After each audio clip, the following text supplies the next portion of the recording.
आणि आता बातमी उद्धव ठाकरेंची। शेतकऱ्यांना मदत करत होतो म्हणूनच महाविकास आघाडीचं सरकार पाडल्याचा आरोप उद्धव ठाकरेंनी केलाय। उद्धव ठाकरे हे मराठवाडा दौऱ्यावर आहेत आणि याच दौऱ्यातून ठाकरेंनी शेतकऱ्यांना एक व्हा आणि सरकारवर आसूड फिरवा असं आवाहन सुद्धा केलंय। दरम्यान ठाकरेंच्या या मराठवाडा दौऱ्यावर भाजपनं मात्र टीका केली आहे। पाहूयात। मराठवाडा दौऱ्यावर असलेल्या उद्धव ठाकरेंनी राज्य सरकारवर गंभीर आरोप केलेत। थेट शेतकऱ्यांना मदत करत होतो म्हणून आपलं सरकार पाडलं असाही आरोप उद्धव ठाकरेंनी केलाय। जी काय कर्जमुक्ती मी तुमची करू शकलो होतो ते थेट तुमच्या हातामध्ये तुमच्या खात्यात पैसे आले होते की नव्हते एवढं मला सांगा। मी तर थेट तुमच्या खात्यामध्ये पैसे जमा केले होते। तुमचं कर्जमुक्त तुम्ही झाला होतात की नव्हतात?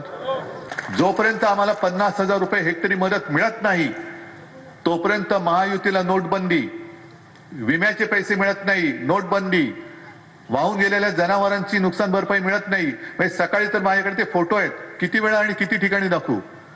आणि जिथे आपले आमदार आहेत, खासदार आहेत, हे तुमच्या सोबत येतीलच, पण प्रत्येक शिवसैनिकाने गेलं पाहिजे आणि शेतकऱ्यांनी जाऊन तिकडे बसलं पाहिजे। काँग्रेसवाले, शरद पवारांच्या पक्षाचे, उबाटा सेनावाले, मनसेवाले आता कुठे आहेत?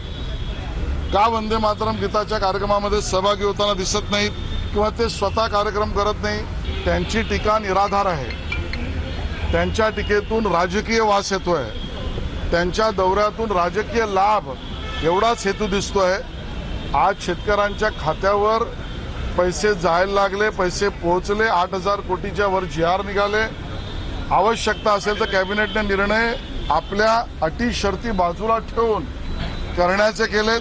प्रस्तावित शक्तीपीठ महामार्गाला सुद्धा उद्धव ठाकरेंनी विरोध केला। मराठवाड्यात शक्तीपीठ महामार्ग नको, अन्यथा शेतकरी सत्तेचं पीठ हलवून टाकतील अशी टीका उद्धव ठाकरेंनी केली आहे। या शक्तीपीठाचा सुद्धा एकदा सोक्षमोक्ष लावावं लागेल, कारण अनेक ठिकाणी जे माझ्या पाहणीत आले की बरोबर आखणी अशी केली जाते की शेतकऱ्याची जमीन तर जातेच, पण आखणी केल्याबरोबर सरकारी अधिकारी आणि सगळे मंत्री आणि त्यांचे चेले चपाटे, आता जसं पुण्यात घडलं प्रकरण, आजूबाजूची शेतकऱ्यांची जमीन जवळपास फुकटामध्ये विकत घेऊन टाकते। ज्या पद्धतीनं उद्धव ठाकरे CM असताना ते मंत्री होते, अनेक खाते त्यांच्याकडे होते, त्यावेळेस त्यांनी शेतकऱ्याचा मुद्दा उचलला नाही। ज्या ठिकाणी एकनाथ शिंदे मुख्यमंत्री झाले तेव्हा ते मंत्री होते, तेव्हानी शेतकऱ्याचा विषय कुठे काढला नाही। तर शेतकऱ्यांच्या प्रश्नावर मुख्यमंत्र्यांनी पारावर बसून समस्या ऐकल्या पाहिजेत असंही ठाकरे म्हणाले।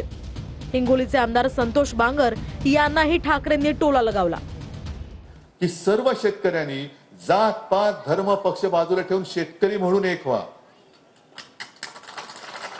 शेतकरी म्हणून एक व्हा। घ्या नांगर तुमचा आहे तो सरकारवरनं फिरवा। आसूड तुमच्यामध्ये आहे, महात्मा फुलेंनी ते लिहिले ना, शेतकऱ्याचा आसूड, आणि ओढा तर सरकारबद्दल करा वोटबंदी त्याला, आणि हे तुम्ही जाहीर करा। जोपर्यंत अमुक अमुक होत नाही तोपर्यंत महायुतीला मत नाही, हे होत नाही तोपर्यंत मत नाही। बघा तुमच्या समोर गुडघ्यावरती आल्याशिवाय राहत नाही। बाकी आंदोलन पुढे काय करायचं ते सुद्धा तुम्हाला सांगितलंय। तहसीलदाराकडे जाऊन बसा, रोजच्या रोज किती जणांना किती मदत मिळाली त्याची सही तिकडे झाली पाहिजे आणि दारावरती लिस्ट पाहिजे। आणि हे सुद्धा बघायला मी आणखीन एक 15-20 दिवसांनी किंवा पुढच्या महिन्यात परत